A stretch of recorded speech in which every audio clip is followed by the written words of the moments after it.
Okay. John, thank you so much for being here with us from the East Coast, from Boston.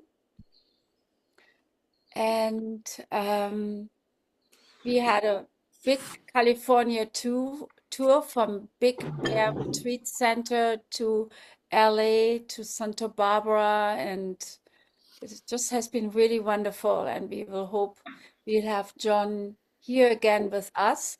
John is a professor of Buddhism and comparative theology at Boston College and a senior advisor at the Chokni Nyingma Rinpoche Center of Buddhist Studies in Nepal, and also a contemplative fellow at the Mind and Life Institute. And he's the past president of the Society for Buddhist Christian Studies. John really has a long development in interfaith dialogue and practice.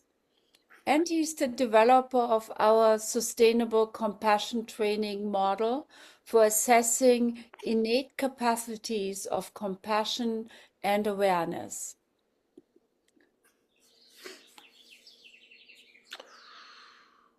And he's very dedicated in his writings to the practices of devotion, compassion, and non-dual wisdom from the Indo-Tibetan practice lineage, and keeps writing. And his wonderful last book is How Compassion Works, which we can only just really recommend.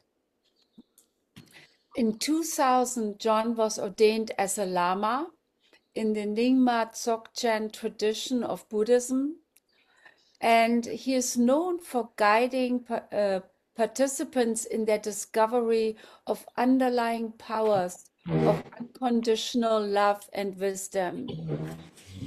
And in those 24 years that John has taught meditations, he adapted Tibetan Buddhist practices for our Western world. I think that's really the most, for me, significant value. Really bringing those practices that have been secret and often not easy to understand for us Westerners, to bring them not only in theory but in practice out in a way that we can understand it, and not just understand it, that we can feel them and embody them and actually live from a very different place of being.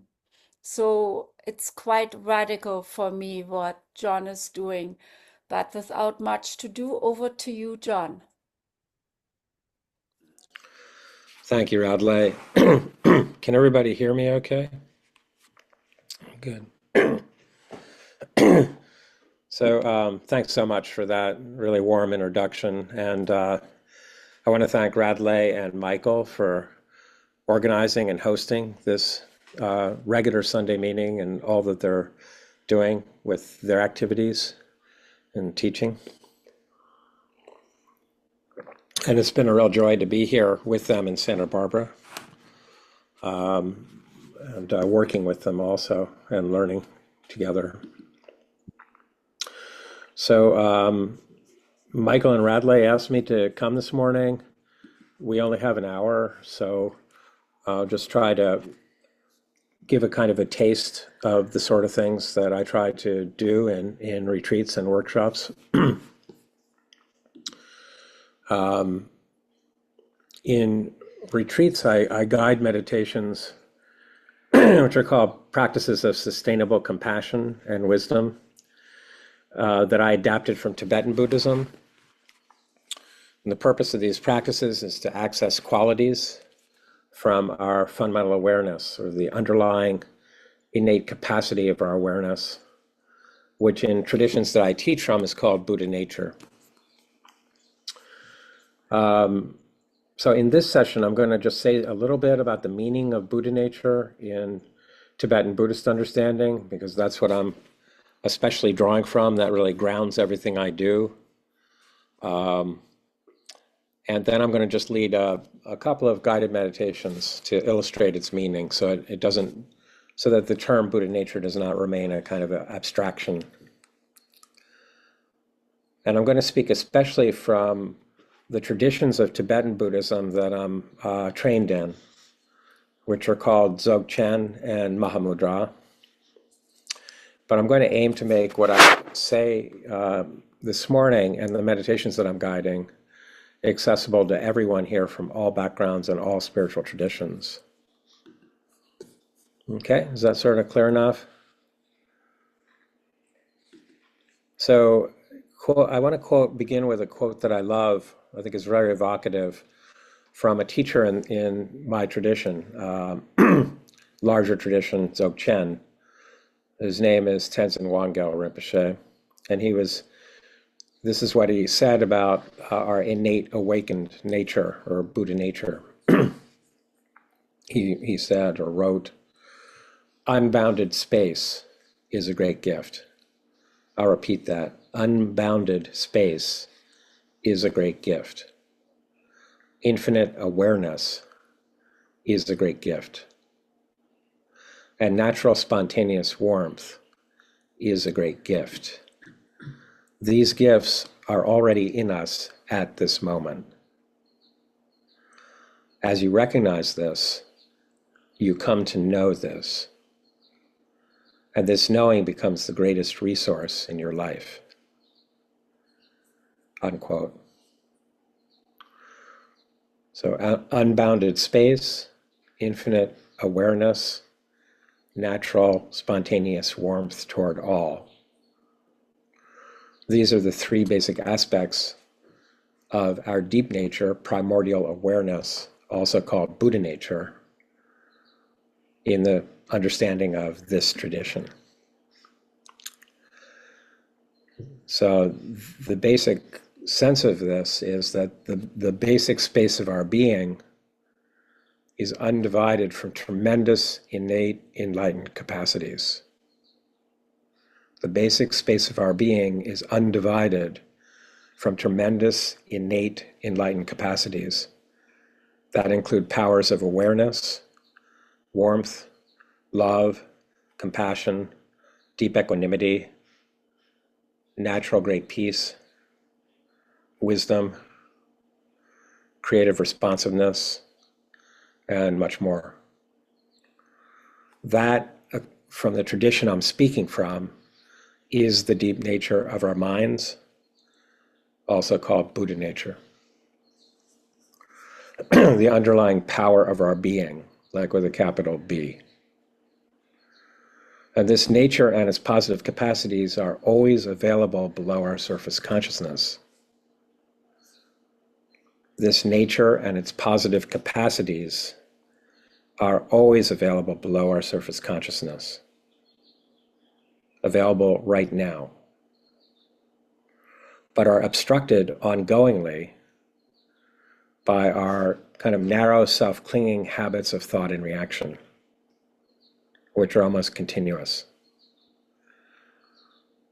Our almost continuous habits of self-clinging interpretation and reaction of everything we're experiencing is ongoingly obstructing, impeding, and hiding these innate positive capacities of our deep nature. That's the understanding of the tradition I'm sharing from. Is that okay so far in terms of just clarity, understanding what I'm saying?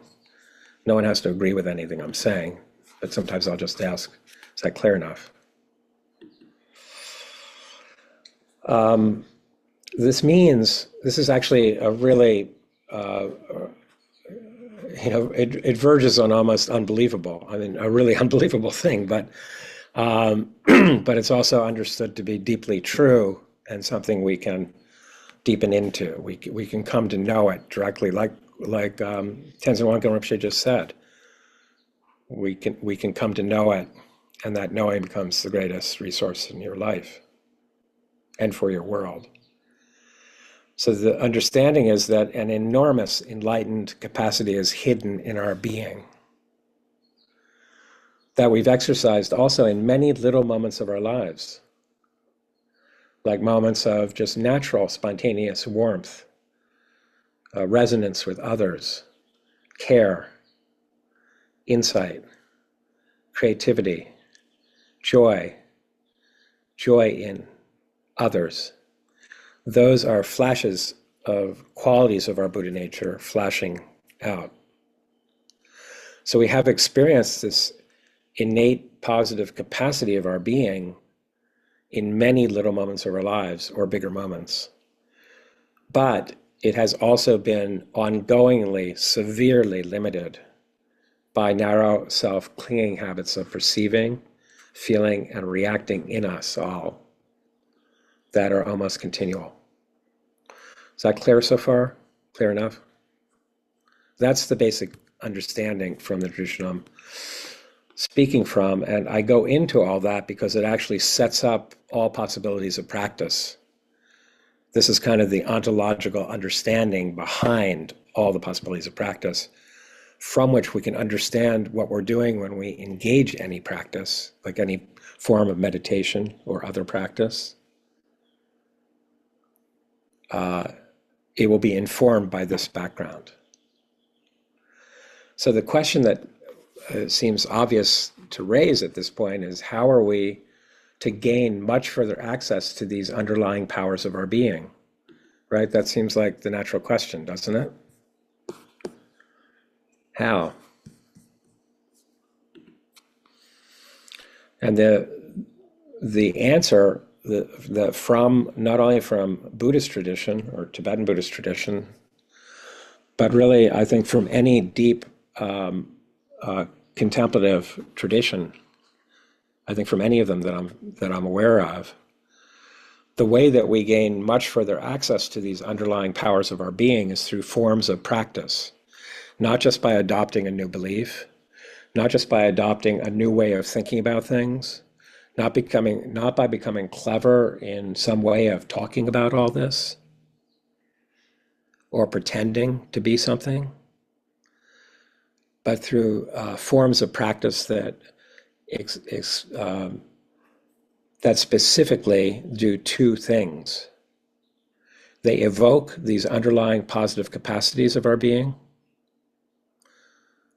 evoking, and these forms of practice interrupt the reactive habits of mind that obstruct those positive capacities. So the way we gain much further access to these powers, underlying powers of our being, is through practices that explicitly function to evoke these underlying positive capacities while also interrupting the reactive habits of mind that are ongoingly impeding, obstructing these positive capacities. Is that clear enough? So that's what we do when we enter into any form of practice. We're evoking while also interrupting, and both are necessary. Both are kind of foundational, interrupting and evoking. Something needs to be interrupted in order to evoke our underlying capacity. So these are forms of practice. All the various forms of, I would say, of Buddhist practice, Tibetan Buddhist practice, certainly the forms of practice I'll introduce starting this morning are ones that take the mind beyond its narrow, self-worrying patterns of thought and reaction. So the mind can begin to open to the basic space or spaciousness and pure cognizance and rich capacity of its deep nature, Buddha nature. Is that sort of clear so far? So we can find refuge there in that deep nature, that basic space, pure cognizance, and tremendous innate enlightened capacity. So we can find a kind of a ground of refuge there for oneself and for all others. That's kind of like a summary of the path of awakening from a this Tibetan Buddhist point of view.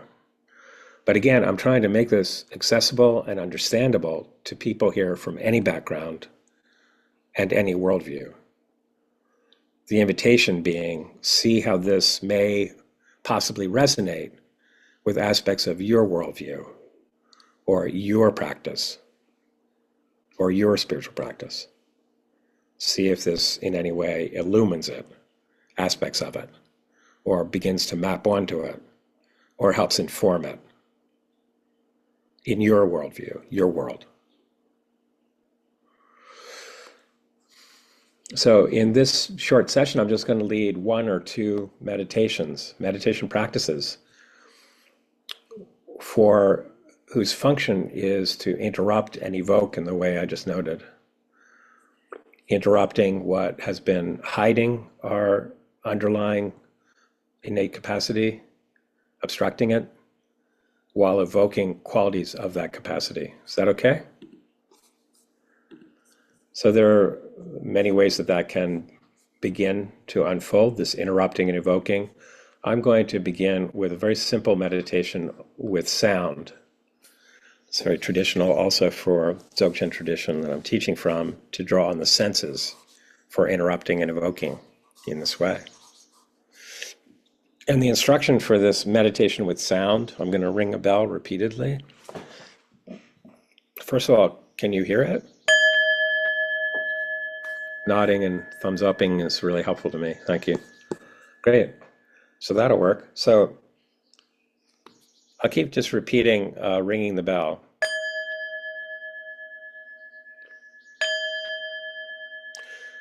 Each time it rings, you can actually allow it to interrupt the ongoing kind of self-worrying habit patterning of the mind.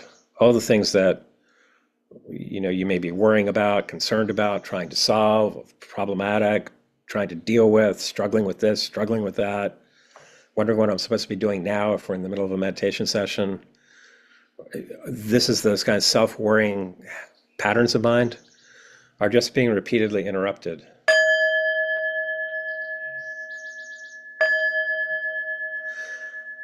So one thing you're doing with this meditation is learning to allow the repeated sound to interrupt more and more and more fully. Just letting it interrupt you. While also allowing then whatever qualities emerge when those self-clinging patterns of mind are being interrupted more and more profoundly, you will feel certain qualities emerge, qualities of your awareness. And then that part of the practice involves just steeping in those qualities, just relaxing into them, allowing them to emerge. And part of your mind may start worrying about everything again. But the next sound of the bell will interrupt that. You let it interrupt it and just relax more and more into the emerging qualities. Is that kind of understandable?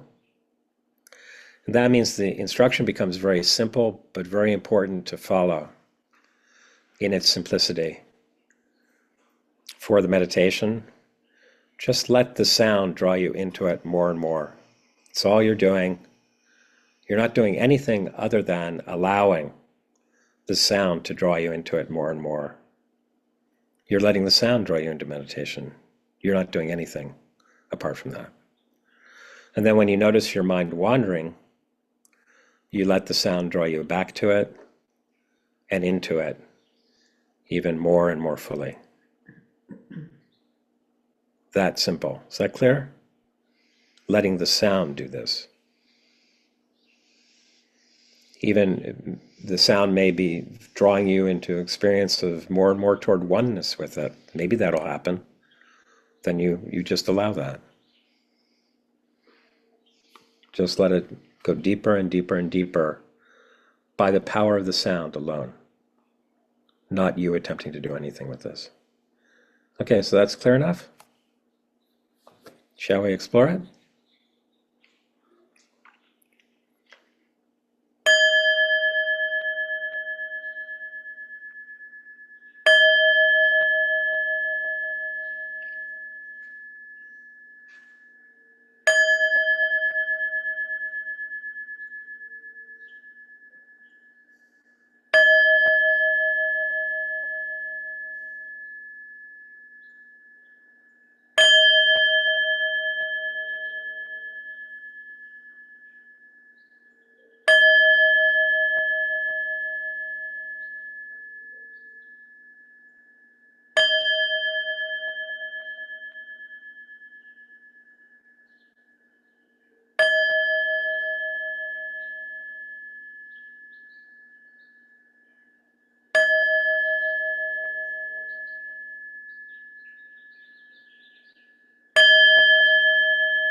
And just relaxing into how it all is now.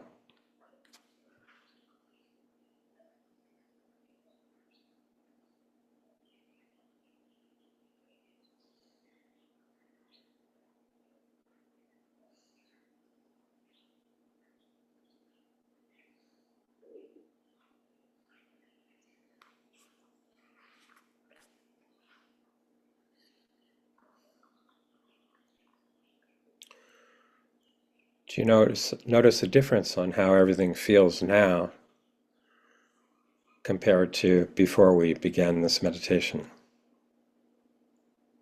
Can you feel any difference?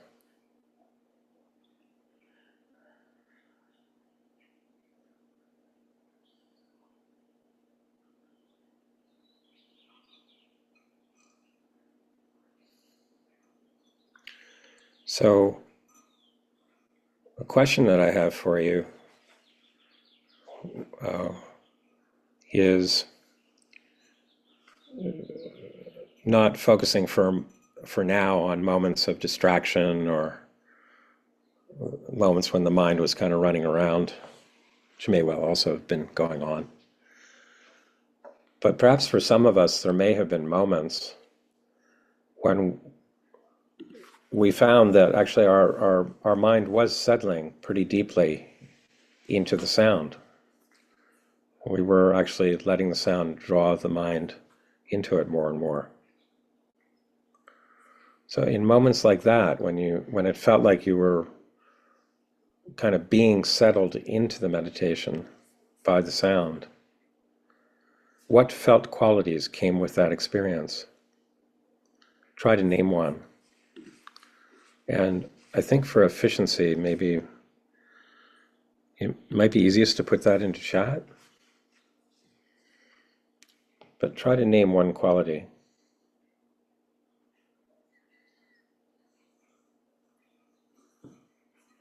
And I'll read them. Calmness, peace, relaxation, vastness, deepening,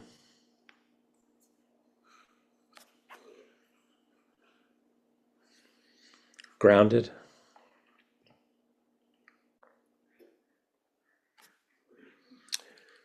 equanimity or equanimous, oneness,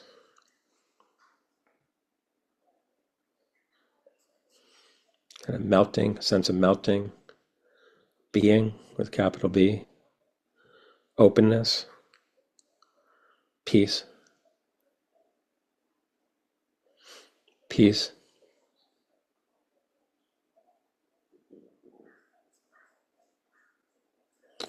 some experiences of seeing certain kinds of auras and things, soft and loud. Okay. Anything else you can name?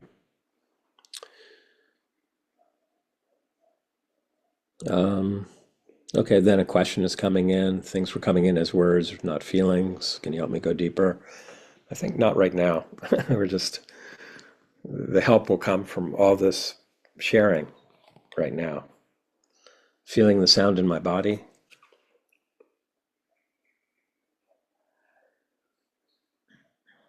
Anything else?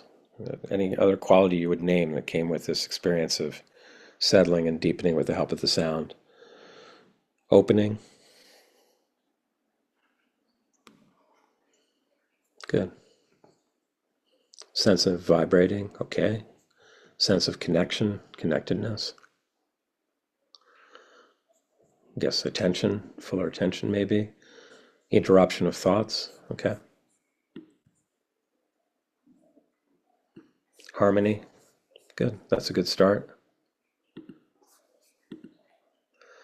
I'm going to name a few qualities that others have named in other settings. Shall I do that?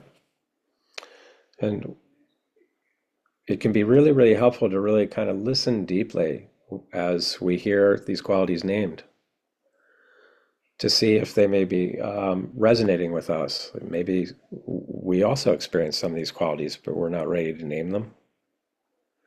Or maybe there's a felt sense that, a kind of readiness to experience certain of these qualities, that we recognize when we hear someone name it. You follow what I'm saying? So we're kind of helping each other by naming qualities that each of us experienced. So some other qualities that have come up in other settings, people have shared, feeling of being energized, space. So again, listening to see if this is also resonating with you and what you experience. Sense of relief, clarity, simplicity, grounding, safe, peace, stillness, presence, resonance, not trying, bottomless, stillness, naturalness, right here, expansiveness, trust, joy, sweetness.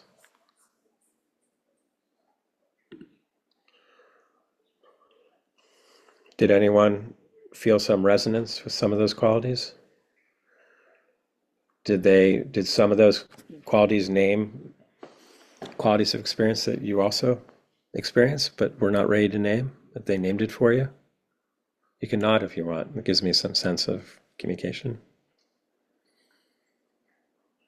Or maybe some of these qualities that were named kind of resonate with you, like they seem meaningful to you, experientially meaningful, like there might be a readiness, inner readiness to experience more of them because someone else named it.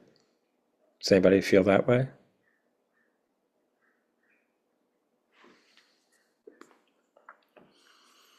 Let's see, chat. Harmony. This is still from this group, your group. Deep listening, further qualities from within this experience. Gentle or gentling,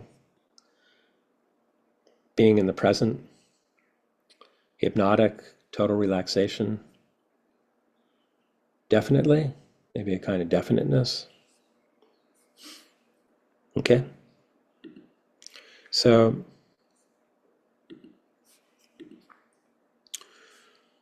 these are qualities of our underlying innate capacity, which have been obstructed, held back by the usual kind of self-enclosed worrying of the mind. Someone else is adding, not another quality they experience, not trying, just being.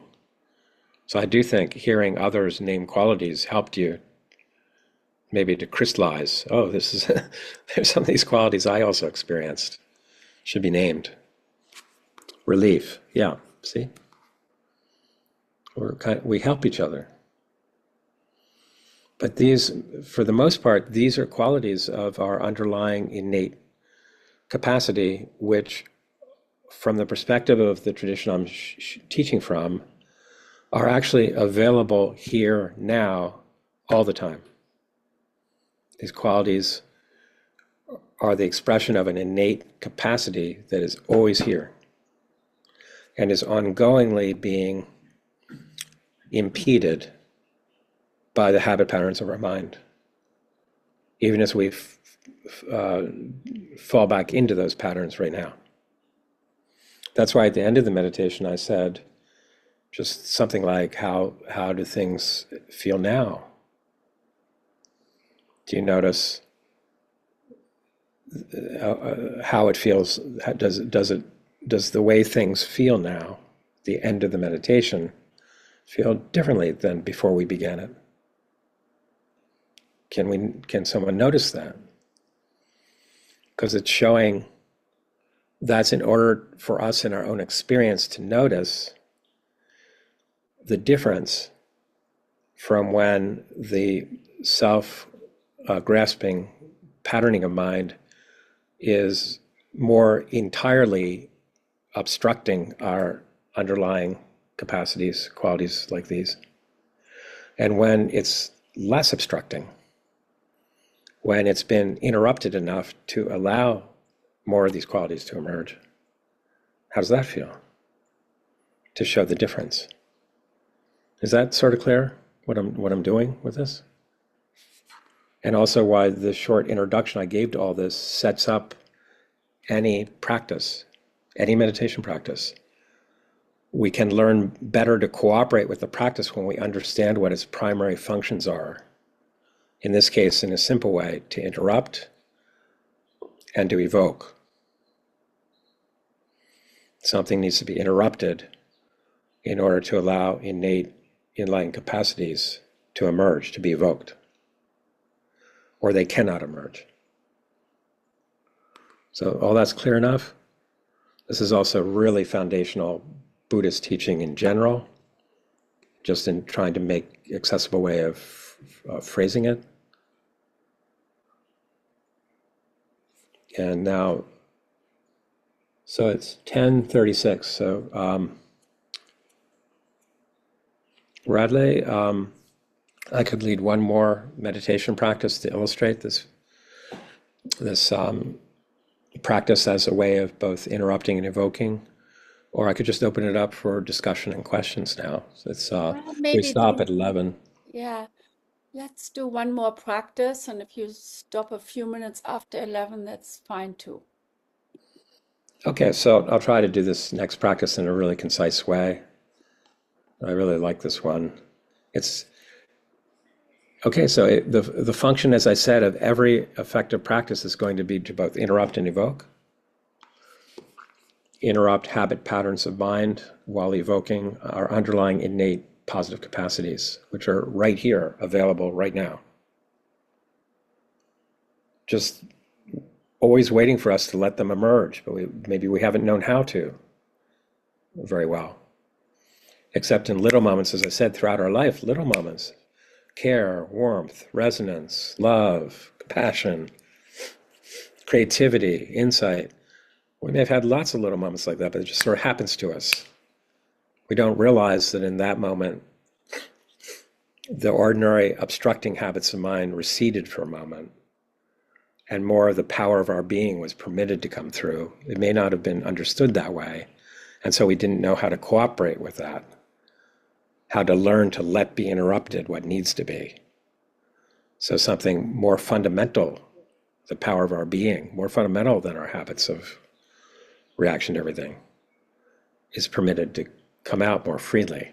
Maybe we haven't known that, but that's also one way of summing up Buddhist practice. I would also say deep spiritual practice in general. So we can also use another practice to interrupt and evoke in this way. In this case, it's a different form of practice that involves drawing on a meaningful moment from our life. Kind of like what I was alluding to, a moment when something was coming through from the power of our being.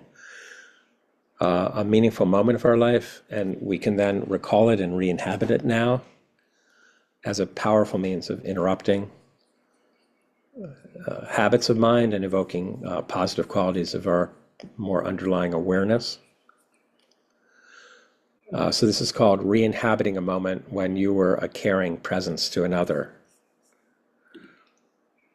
And it'll function similarly, but the quality of it may be somewhat different.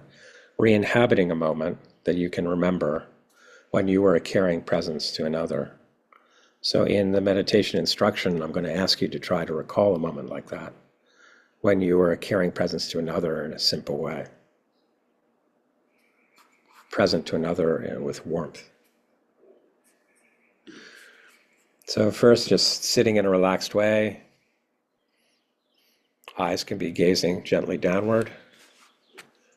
And just come down from the thinking mind into the body, just letting the body draw you into oneness with it more and more by just relaxing into it.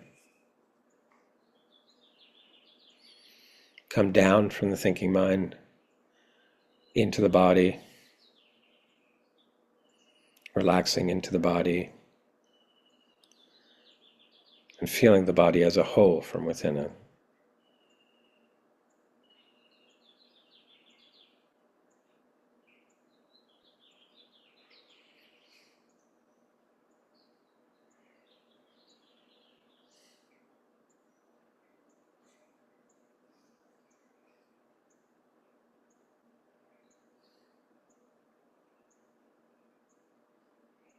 And let the breath settle into its own natural flow or rhythm, with your lower abdomen expanding on each inhale.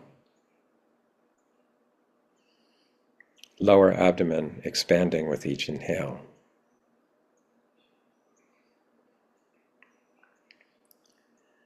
And just feel the lower belly moving with the breath, breath by breath, expanding and contracting, the feeling of that.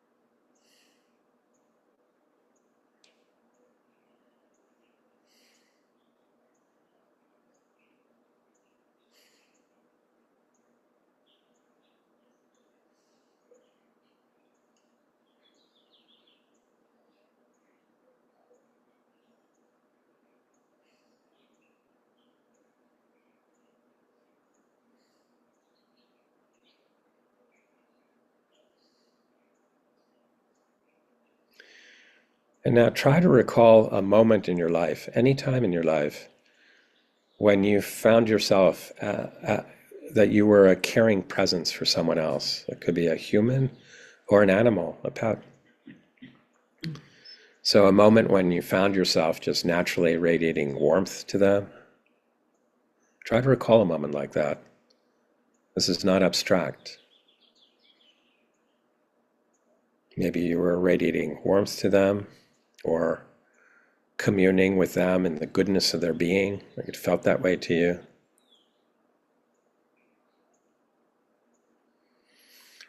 Or just taking joy in them.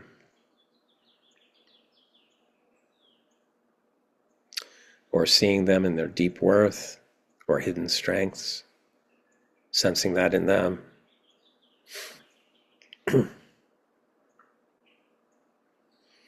Or rooting for them, or listening deeply to them, or snuggling with your pet or your child with great warmth and love. A moment when you were a caring presence to another.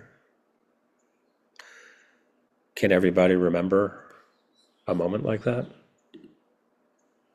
Really try. That's the key to deep practice. Can everyone remember a moment?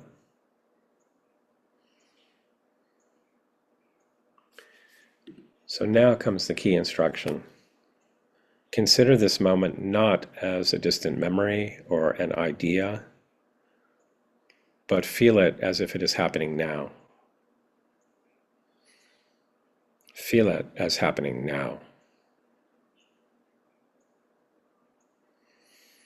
So you're now present in this caring way with the other person or being, here, now.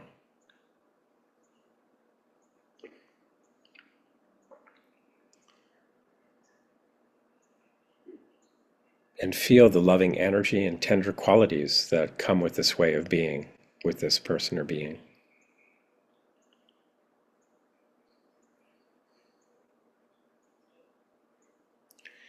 Feel the loving energy and tender qualities of this moment happening now.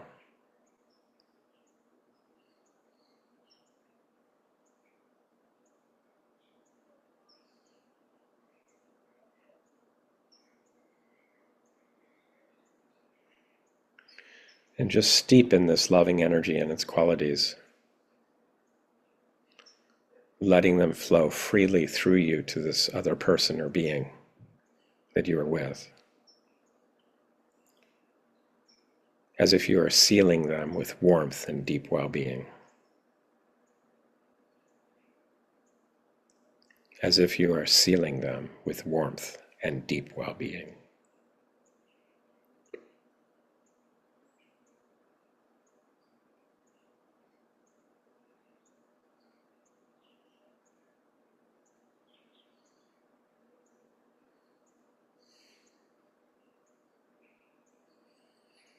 Just letting these loving energies and qualities flow.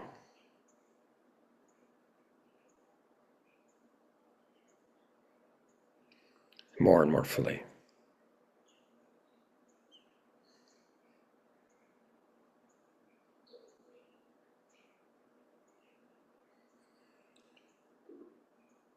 And now notice the deep qualities of care that are occurring now in this moment, such as deep warmth, care, acceptance, deep seeing, groundedness, joy in, inner strength, responsiveness, peace, whatever it is for you.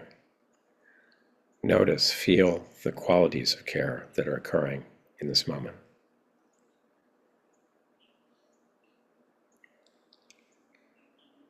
And let yourself feel them, acknowledge them, fully accept them, and embody them. These qualities of your caring self. Let yourself feel them, acknowledge them, fully accept them, and embody them now.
Good.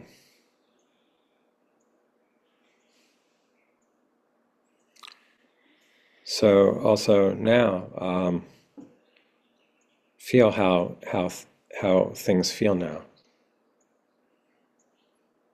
and try to notice the contrast between how things feel now with how things felt before beginning the meditation.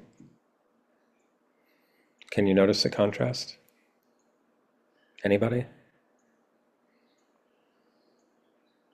Yeah.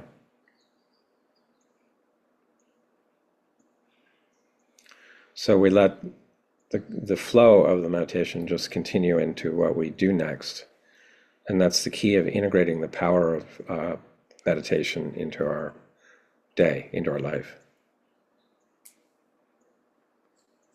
That and a lot of repetition of the meditation in many little moments during the day, and then letting the power of the meditation affect things in our life, also when we're not formally meditating.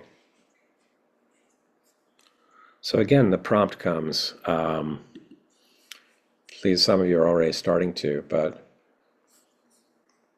you could put it in chat in moments when you felt like you were settling into the meditation that was just led.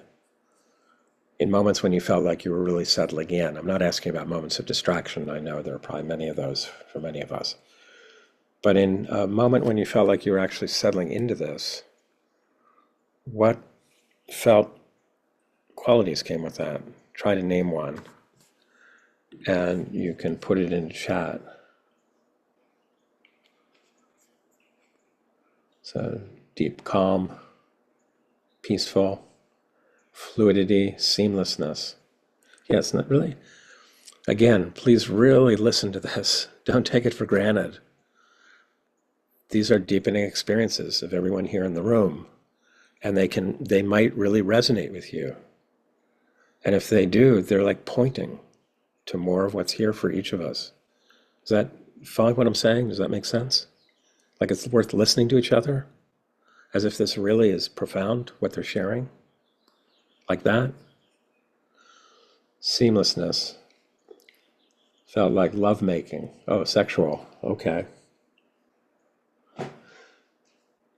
Homecoming. Sadness deepening into radiance of love. Good. Gentle and warm. Joy. Warmth and love.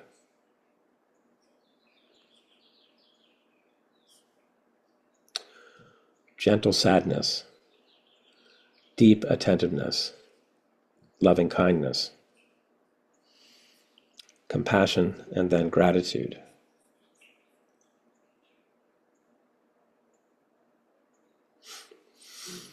Coming home.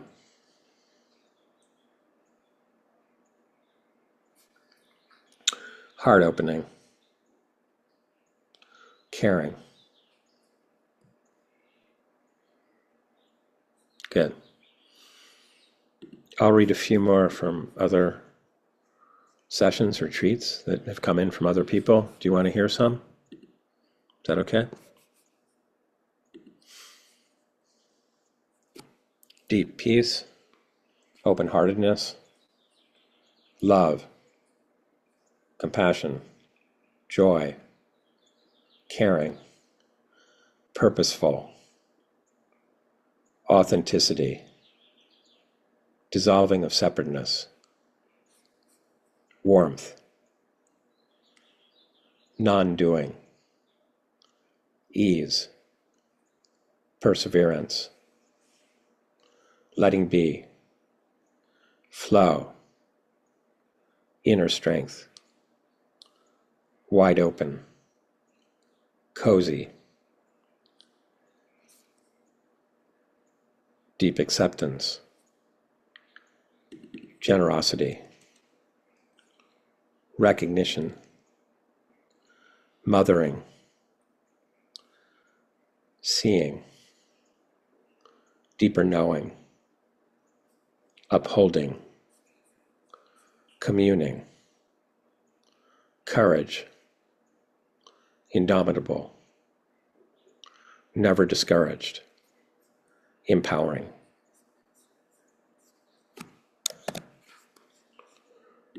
You can see if any of those also resonate with any of you, meaning feel kind of evocative. Name something that you also experienced but couldn't name yet, or somehow resonate with you as if there's an inner kind of intuitive knowing that, oh, that's something I could experience. That's here for me. Did anybody have that kind of reaction to the qualities that I named through all this? And that would be a sign that you're becoming receptive to qualities, capacities of your fundamental being, powers of your being, from this perspective. And that's the purpose of practice, to interrupt what prevents that deeper intuitive knowing and levels of experience, and to evoke those underlying capacities and qualities more and more and more and more and more and more. That's kind of the direction.